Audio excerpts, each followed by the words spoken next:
नमस्ते दोस्तों, Indic divine channel पे आप सभी को स्वागत है। सनातन धर्म जन्मांतरवाद पे विश्वास रखता है। हमारे प्राचीन धर्म ग्रंथ के अनुसार प्राणी का केवल मात्र शरीर नष्ट होता है, परंतु आत्मा अजर अमर है। एक शरीर के नष्ट हो जाने पर आत्मा दूसरे शरीर में प्रवेश करता है, उसके पूर्वजन्म के पाप पुण्य को समेटकर, और व्यक्ति के जन्म के समय आसमान में विराजित ग्रह उसे उसकी पाप पुण्य के कर्मफल प्राप्त करवाने के लिए तब एक विशेष रेखा चित्र बना के अंतरिक्ष में बैठते हैं, जिससे उस जातक के जन्म कुंडली बनती है। दोस्तों, वैदिक ज्योतिष शास्त्र के अनुसार किसी भी व्यक्ति के जन्म कुंडली में विराजमान ग्रहों की स्थिति से जानना संभव है कि वो व्यक्ति पूर्व जन्म में क्या था, कैसा था। ज्योतिष शास्त्र में ग्रहों की सटीक गणना से व्यक्ति के वर्तमान, भविष्य और भूतकाल यानी उसकी पूर्व जन्म तक के विषय में जाना जा सकता है। ये बात हमारे वैदिक ज्योतिष आचार्य तथा ज्योतिष शास्त्र के जनक पराशर, भृगु आदि ऋषियों ने अपने ग्रंथों में विस्तार पूर्वक उल्लेख किया है। तो चलिए शुरू करते हैं हमारे आज के रहस्यपूर्ण यह वीडियो। आपकी जन्म कुंडली खुलेगी आपकी पूर्व जन्म के राज। मगर इससे पहले अगर आपने हमारा चैनल अभी तक सब्सक्राइब नहीं किया है तो नीचे दिए गए सब्सक्राइब बटन में जाकर सब्सक्राइब कर लेना और बेल आइकन बजा लेना, ताकि जब भी हम ऐसे इन्फॉर्मेटिव वीडियो अपलोड करें तो आप उसे सबसे पहले देख पाए। कुछ ज्योतिषी जन्म लग्न से इस जन्म को, पंचम भाव से पिछले जन्म को और नवम भाव से अगले जन्म को देखा करते हैं, परंतु ज्योतिष कल्पद्रुम, षड्वर्ग फलम आदि पुस्तकों के अनुसार पूर्व जन्म नवम भाव, नवमेश और नवम भाव में ग्रहों की स्थिति से विचार किया जाता है।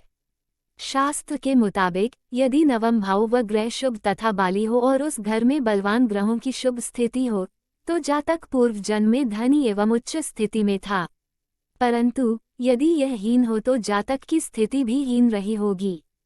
जातक पूर्व जन्म में क्या था, मनुष्य, पशु या पक्षी, ये जानने के लिए नवमेश और लग्नेश दोनों का विचार करना आवश्यक है। पहला, यदि नवमेश लग्नेश की उच्चस्थ राशि स्वराशि या मित्र राशि में हो तो जातक पूर्व जन्म में मनुष्य ही था।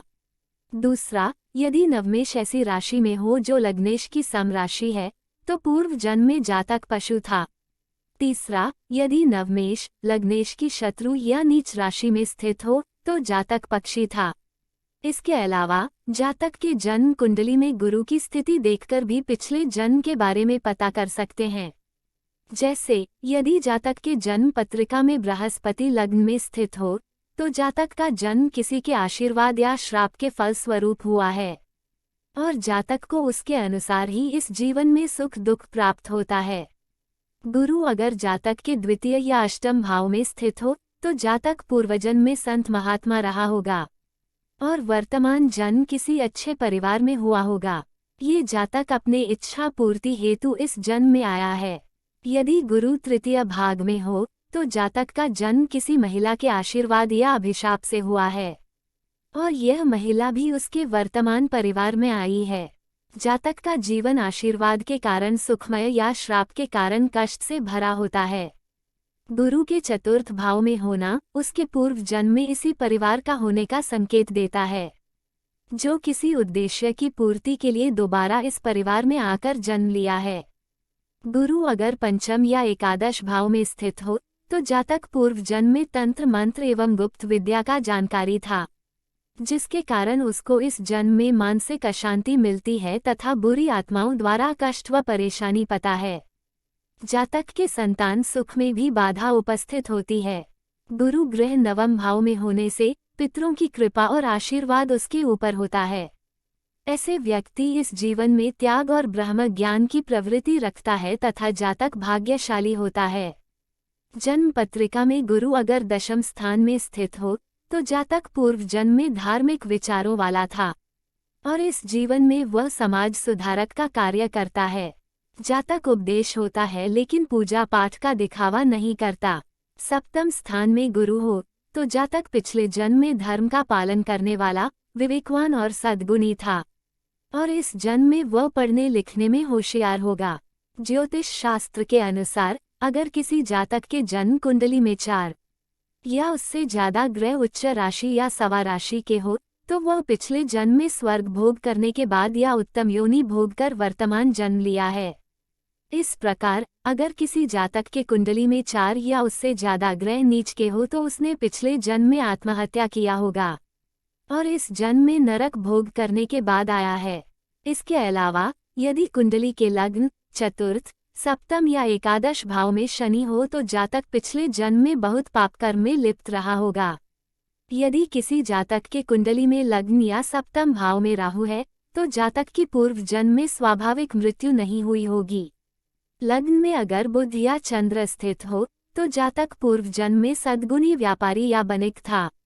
मंगल अगर जन्म लग्न में हो तो जातक पिछले जन्म में योद्धा या सैनिक था।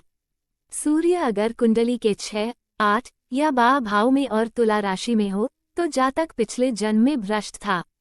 कुंडली के एकादश भाव में रवि, पंचम में गुरु और 12 भाव में शुक्र हो तो जातक पिछले जन्म में धार्मिक प्रवृत्ति का था और वह लोगों को मदद करने में आनंद लेता था।